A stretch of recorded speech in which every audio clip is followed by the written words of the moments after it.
उत्तर प्रदेश में कानून व्यवस्था बद से बदतर होती जा रही है। क्या किसी को परवाह है? यहां गाजियाबाद में, दिल्ली से सटे गाजियाबाद में सांप्रदायिक माहौल भड़काया जा रहा है। किसी को परवाह है? क्या गोदी मीडिया को परवाह है कि उत्तर प्रदेश के देवरिया में, जैसा कि यह वीडियो प्रमाणित कर रहा है, लड़कियों को किडनैप करने की कोशिश ये मनचले कर रहे थे। लड़कियां भाग रही हैं, चीख रही हैं, चिल्ला रही हैं, वो खेत के अंदर भागती हैं, अपने साइकिल छोड़ के भाग जाती हैं। यह सब हो रहा है उत्तर प्रदेश के देवरिया में। और फिर एक तरफ नरसिंहानंद हजरत मोहम्मद साहब के बारे में आपत्तिजनक बयान देता है। और उसने क्या आपत्तिजनक बयान दिया वो मैं दोहरा भी नहीं सकता और ना मैं दोहराने वाला हूं, क्योंकि मेरे मंच पर जहर के लिए कोई जगह नहीं है, भड़काऊ सांप्रदायिक बयानों के लिए कोई जगह नहीं है। आज यह सवाल मैं आपके सामने इसलिए उठा रहा हूं क्योंकि मैं आपके सामने इस समाज के, इस गोदी मीडिया के और इस सत्तारूढ़ भारतीय जनता पार्टी के दोहरे मापदंड को मैं एक्सपोज करना चाहता हूं। बड़ा सवाल यह, नरसिंहानंद हजरत मोहम्मद साहब के बारे में आपत्तिजनक बयान देता है, शर्मनाक बयान देता है। पत्रकार आलिशान जाफरी का यह ट्वीट देखिए दोस्तों। यहां क्या हो रहा है मैं आपको बता भी नहीं सकता हूं। यहां पर नरसिंहानंद के जो समर्थक हैं वो क्या मांग कर रहे हैं मैं आपको बतला भी नहीं सकता हूं। यह मांग इतनी भड़काऊ है। बताया गया है कि नरसिंहानंद को हिरासत में ले लिया गया, मगर बड़ा सवाल, यह आदमी इस तरह से भड़काऊ बयान क्यों देता रहता है? और गोदी मीडिया आखिर उत्तर प्रदेश की कानून व्यवस्था पर सवाल क्यों नहीं उठा रही? गाजियाबाद तो दिल्ली से सटा हुआ है ना। गाजियाबाद दिल्ली एनसीआर का हिस्सा है। दोस्तों, एक तरफ हजरत मोहम्मद साहब के खिलाफ भड़काऊ बयान दिया जाता है और फिर मुस्लिम समुदाय के लोग सड़क पर उतर आते हैं, जैसा कि दैनिक भास्कर की एक खबर कह रही है।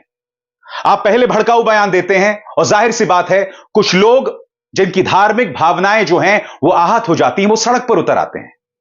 और फिर जब वो सड़क पर उतर आते हैं तो इसके बारे में भी झूठ कहा जाता है, जिसका पर्दाफाश मैं नहीं, खुद पुलिस कर रही है। देखिए, जैसे ही नरसिंहानंद सरस्वती हजरत मोहम्मद साहब के बारे में भड़काऊ बयान देता है तो इस तरह के ट्वीट्स वायरल होते हैं और यह कहा जाता है कि डासना के मंदिर पर मुसलमानों ने हमला कर दिया। सरासर झूठ यह ट्वीट किया गया। और इसी के जवाब में पुलिस का बयान आपके स्क्रीन पर क्या कह रहे हैं? कृपया अफवाह ना फैलाएं, अन्यथा आपके विरुद्ध विधिक कार्रवाई की जाएगी। भड़काऊ बयान दो हजरत मोहम्मद साहब के बारे में और जब उसका विरोध प्रदर्शन लोग करें, सड़कों पर उतरें, तो उसके बारे में भ्रामक और झूठी खबर फैलाओ। मैं फिर आपसे पूछना चाहता हूं, क्या हम अपने समाज को दंगे में झोंक देना चाहते हैं? अगर दंगा होगा तो क्या सिर्फ एक धर्म का नुकसान होगा? गाजियाबाद में कई मॉल्स हैं, हिंदू मुसलमान सब साथ मिलकर रहते हैं।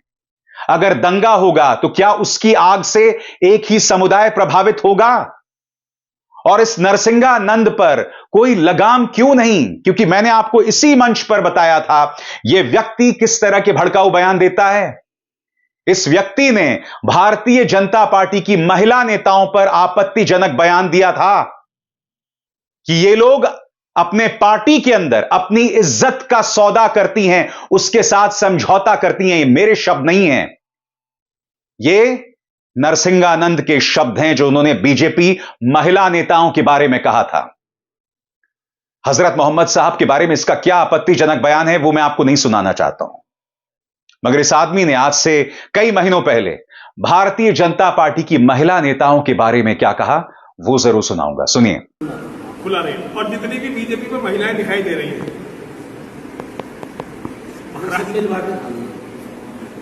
अगर एक नेता के पास गई तो जब तक दूसरे के पास नहीं जाएगी दूसरा उसका काम नहीं करेगा। तीसरे के पास, उसे तीसरे के पास जाकर फिर जा रही। ये है अब ईमानदार और चैतमान लोग। ये है राजनीति, ये है देश यहां गया है। गोदी मीडिया से एक सवाल, मैं आपसे सवाल पूछना चाहता हूं। गाजियाबाद के पास आपके दफ्तर हैं, वहां पर माहौल को भड़काने की कोशिश की जा रही है। उत्तर प्रदेश में 10 सीटों में उपचुनाव होने वाले हैं, 2027 में विधानसभा चुनाव होने वाले हैं। जाहिर सी बात है दोस्तों, यह सब जो हो रहा है कहीं ना कहीं उससे लिंक्ड है। माहौल को भड़काओ, लोग सड़कों पर उतरें, दंगे जैसे हालात पैदा हों, और फिर क्या होगा आप भी जानते हैं। मैं फिर आपसे कहना चाहता हूं, कभी कोई नुपुर शर्मा सामने आ जाती है तो कभी कोई नरसिंहानंद। मेरी यह अपील हिंदुओं से है, और मेरी अपील उन हिंदुओं से भी है जिनके अंदर 24 घंटे के प्रोपेगेंडा से नफरत भरी जा चुकी है। मैं आपसे पूछना चाहता हूं, अगर दंगे होंगे तो क्या इसका नुकसान आपका ना होगा? मेरी अपील मुसलमानों से भी है, अगर आपको भड़काया जाएगा तो क्या आप सड़क पर उतरेंगे? आपकी निगाह अपने परिवार पर होनी चाहिए, अपने बुजुर्गों पर होनी चाहिए, अपने बच्चों पर होनी चाहिए। भड़किए मत, शांतिपूर्ण तरीके से अपनी बात रखिए, पुलिस थाने जाइए, शिकायत कीजिए, मगर मैदान में उतरकर किसी भी कीमत पर अराजक मत बनिए, क्योंकि आपके खिलाफ एक पूरी फौज है आपको बदनाम करने के लिए। आप ये बात क्यों नहीं समझते हैं? आज ये बात मैं आपके सामने एक पत्रकार होने के नाते नहीं रख रहा हूं, एक पिता होने के नाते रख रहा हूं जो दिल्ली एनसीआर इलाके में रहता है। मैं ये बात एक भारतीय होने के नाते रख रहा हूं, क्योंकि ये बात चिंताजनक है, क्योंकि गोदी मीडिया उत्तर प्रदेश में इस लॉ एंड ऑर्डर पर बिल्कुल भी सवाल नहीं उठा रहा है। दोस्तों चलिए, गाजियाबाद पर आप सवाल नहीं उठाएंगे, मगर देवरिया में जो हो रहा है उस पर तो सवाल उठाएंगे ना। इस तस्वीर को देखिए दोस्तों, इस वीडियो में आप देख सकते हैं कि सड़क पर साइकिल पड़ी हुई है, एक लड़की भाग रही है, और फिर खेत से एक और लड़की आती है और वो भी भाग रही है। ये लोग चिल्ला रहे हैं। आप जानते हैं सब क्यों हो रहा है? क्योंकि कुछ मनचले मोटरसाइकिल पर सवार होकर इन्हें किडनैप करने आते हैं। ये देखिए, ये वो मनचले हैं जो बैठे हुए हैं मोटरसाइकिल पर। मैं फिर आपसे सवाल पूछना चाहता हूं, अगर ऐसा पंजाब में हो रहा होता, पश्चिम बंगाल में हो रहा होता, तो आपको अंदाजा है इस पर क्या क्या डिबेट हो रहा होता। मगर चूंकि यह बीजेपी शासित राज्य है, इसलिए इस पर कोई चर्चा नहीं होगी। मैं फिर आपसे सवाल पूछना चाहता हूं, इस पर चर्चा ना करके किसका नुकसान है बताइए? अगर हम पुलिस पर दबाव नहीं डालेंगे, अगर हम सरकार पर दबाव नहीं डालेंगे, अगर हम ऐसी कल्पना करेंगे कि रामराज चल रहा है, तो नुकसान किसका है बताइए ना? क्योंकि पुलिस पर कोई दबाव नहीं है, सांप्रदायिक माहौल भड़क रहा है, नरसिंहानंद पर कोई अंकुश नहीं है। कौन कह रहा है उसे यह सब कहने के लिए? वो ऐसा क्यों कह रहा है? इसके पीछे क्या सोच है? प्रधानमंत्री उसकी आलोचना नहीं करते हैं, मुख्यमंत्री आदित्यनाथ उस पर अंकुश नहीं लगाते हैं, उसे हिरासत में ले लिया गया है।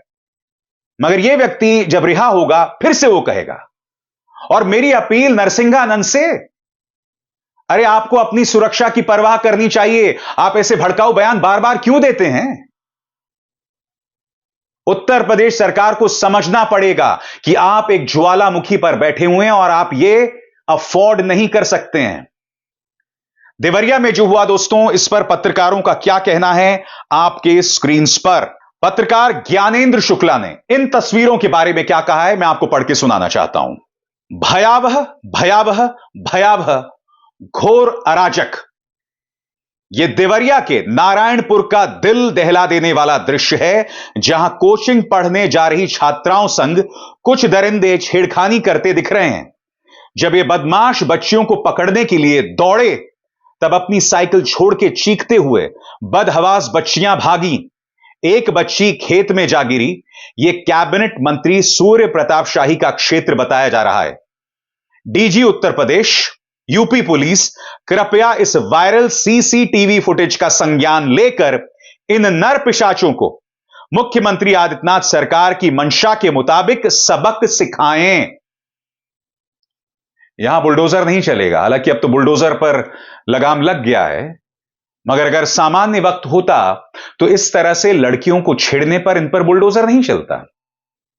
क्योंकि तहकीकात कीजिए, ये मनचले कौन हैं, किस जाति से हैं, यह आपको तहकीकात के बाद पता चल जाएगा। मैंने अभी पड़ताल नहीं की है, क्योंकि इस वक्त जब मैं शो रिकॉर्ड कर रहा हूं तो अभी यह पता नहीं चला है कि कौन लोग हैं। मैं फिर आपसे पूछना चाहता हूं, कब तक आप अपने राज्य को अराजकता की तरफ ढकेलते रहेंगे?